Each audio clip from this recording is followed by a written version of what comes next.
자, 오늘은 제가 얼마 전에 뉴스에서 좀 재밌는 흥미로운 얘기를 봐서 그거에 대해서 우리가 한번 얘기를 해보면 어떨까라고 해가지고 이슈를 좀 들고 왔습니다. 뉴스에서 서울대, 연대, 고대 미등록률이 거의 40%에 육박한 수치를 보이고 있다는 것을 나타내줬거든요. 물론 서울대 같은 경우는 한 4% 정도에 지나지 않았지만 연대나 고대가 30%, 그 다음에 39%, 40%에 다다를 정도로 굉장히 높은 미등록률을 보였다는 거예요. 그럼 그 친구들은 다 어디에 갔냐라고 봤더니 그 다음 장에서 바로 이해할 만한 자료가 나오더라고요. 반도체학과도 미등록률이 거의 60%에 육박한데 의치안약대에 해당되는 과에서는 미등록률이 0%에 지나지 않았다는 겁니다.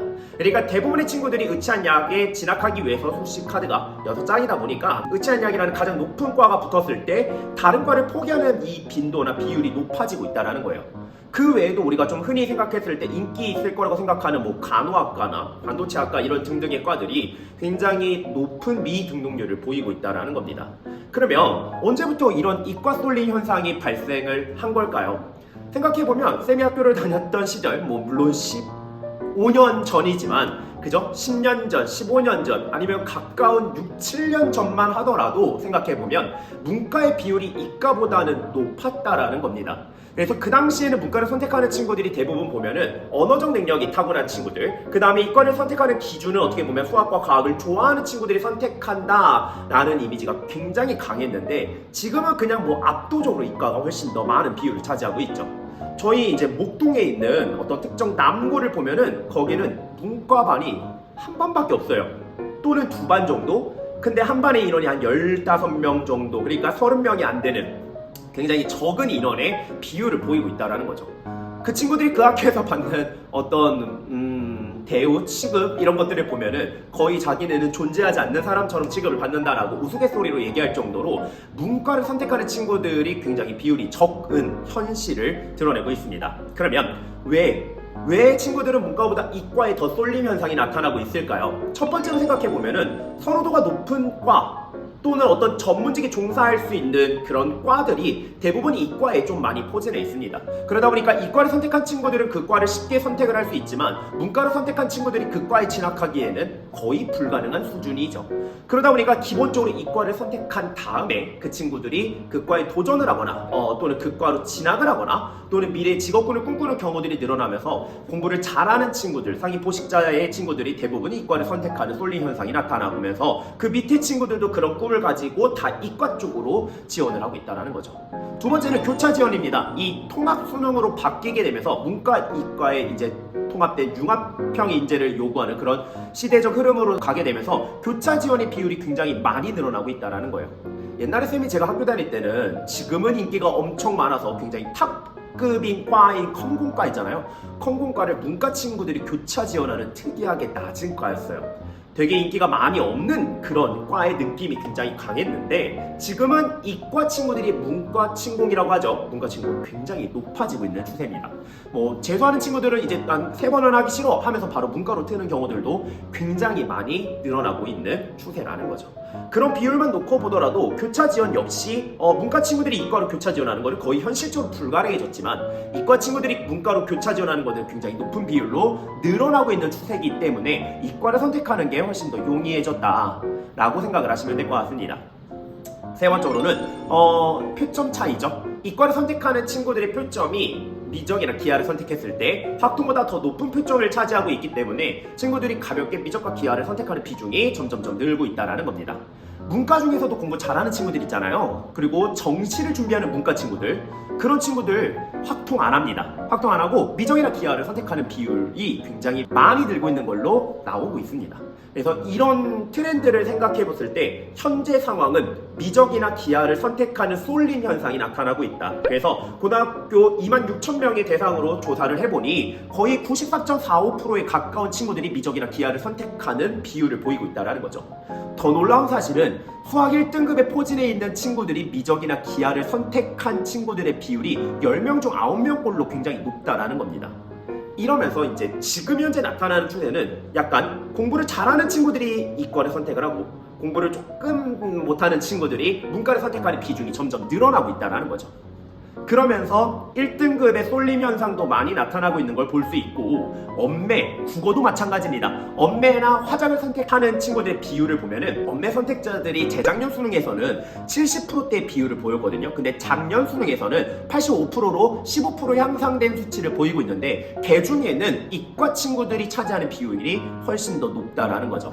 제가 친구들한테 항상 하는 얘기가 있거든요. 엄매 선택자와 화작 선택을 나누는 기준? 이거는 문법을 했냐 안 했냐가 아니라 공부를 하냐 안 하냐로 저는 나눈다고 항상 아이들한테 말을 해요. 왜냐? 화작은 기본적으로 공부할 양이 엄매보다 적기 때문에. 그래서 이런 비율들을 생각을 해본다면 우리 친구들이 과연 현재 상황에서 문과나 이과 또는 선택 영역에 따라서 쏠림 현상이 어디로 나타나고 있는지에 대한 퍼센트를 한눈에 좀 볼 수 있는 그림이지 않을까 싶습니다. 자, 그러면 이런 선택들, 그러니까 이과 쏠림 현상에 어떤 문제는 없냐, 이거 괜찮은 거냐라고 한다면 뉴스나 어떤 전문가들 같은 경우는 이런 식으로 좀 얘기를 많이 하더라고요. 이공계 인재들만 가지고는 우리가 미래를 이끌어가는 게 과연 바람직할까? 또는 사회과학적 능력을 가지고 있지 않는 친구들이 과연 창의적인 어떤 발상, 혁신을 이루는 것이 가능할까라는 부분들을 많이 얘기하는데, 저는 개인적으로 크게 문제가 없을 거라고 생각합니다. 요즘 이과 친구들이 정말 이공계적 능력만 타고나가지고 이과를 선택하는 것이 아니기 때문에 이 친구들은 이과적 능력을 가지고 있지만 기본적으로 플러스 알파 사회과학적 능력이라던가 어떤 문과적 소신이라던가 이런 것들을 굉장히 가지고 있는 친구들이기 때문에 저는 그런 창의적 발상이나 이런 것들도 이과 친구들, 이공계를 선택하는 친구들이 훨씬 더 잘할 수 있다라고 생각을 하고 있습니다. 하지만 두 번째 문제가 좀 가장 큰 문제점이 아닐까라고 생각을 하는데, 입시와 취업을 고려한 선택이 과연 우리 아이들에게 정말 좋은 방향, 도움이 되는 방향을 제공하냐라고 한다면 저는 그거는 조금 문제가 있다라고 생각을 합니다. 왜냐면 제가 봤을 때는 국어 영어를 굉장히 잘해. 그래서 이 친구는 완전 감성 자체가 문과야. 근데도 이과를 선택하는 친구들이 굉장히 많아요. 왜? 취업 때문에. 이 친구들도 알고 있는 거죠. 자기가 문과적 감성을 가지고 있고 문과적 성향을 가지고 있다는 걸 알고 있지만 취업이나 미래를 위해서 이공계적인 선택을 하는 친구들의 비율이 점점점 늘어나고 있다는 거예요. 근데 이 친구들이 사회에 나오면 결국은 그 선택 방향대로 가냐? 적성이 안 맞아서 바꿀 확률이 저는 굉장히 높다라고 생각을 합니다. 또는 반대로 생각해보면 이과 쪽으로 너무 많이 몰림으로써 이과를 선택했던 친구들이 그 직업군으로 이어지겠죠. 그러니까 이공계 쪽의 그 직업군의 인구가 포화 상태라는 겁니다. 제가 얼마 전에 유튜브를 보는데 굉장히 좀 흥미로운 유튜브를 봤던 게 뭐였냐면, 치과 의사 선생님이 나와서 이제 얘기를 해주시는 부분이었어요. 그러니까 치과를 선택하는 친구들의 비율이 점점점 늘어나면서 페이닥터라고 하죠. 월급을 받는 의사 선생님들의 월급이 굉장히 낮아지고 있다는 거예요. 왜냐? 치과는 한정돼 있는데 결국은 치과 의사를 선택하는 친구들이 인구가 늘어나다 보니까 많은 돈을 주지 않아도 이미 그래 너가 일 안 할 거야? 그럼 난 딴 친구에서 갖다 쓸게 라고 하는 비율들이 늘어나고 있다는 거죠. 그래서 실제로 300만 원도 못 받는 치과 의사 페이닥터들이 굉장히 많다라는 얘기를 하셨거든요. 그러니까 이런 쏠림 현상들이 결국은 사회적으로 어떤 문제가 발생될 수도 있지 않을까라는 생각이 드는 부분이었습니다. 자, 그러면 해결 방안은 없을까? 글쎄요, 이게 아이들의 개인적 취향이고 아이들의 선택이기 때문에 과연 사회가 해결 방안을 마련해 준다고 해서 아이들이 그대로 따라갈지는 의문이겠지만, 어쨌든 이런 부분에 있어서 문, 이과 융합적인 인재를 키워내겠다라고 한다면 확실한 어떤 문이과 융합, 통합 적인 인재를 키워내는 거에 교육 정책이 좀 맞춰져야 되지 않을까라고 저는 개인적으로 생각이 듭니다. 지금은 통합형 인재라기보다는 사실 이과에게 유리한 인재형을 키워내고 있는 게 우리 사회의 문제가 아닐까라고 저는 바라보고 있기 때문에 기본적으로 이런 문제들을 해결할 수 있는 사회적 방향이 결정이 돼야 될 것 같고요.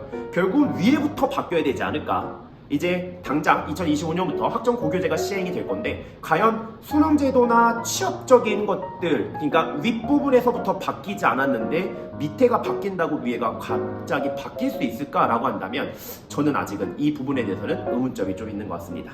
자, 그래서 우리 친구들이 문과를 선택했든 이과를 선택했든 자신의 선택에 대해서 믿음을 가지고 확신을 가지고 열심히 해서 어쨌든 좋은 성적과 원하는 대학을 쟁취했으면 좋겠네요. 끝!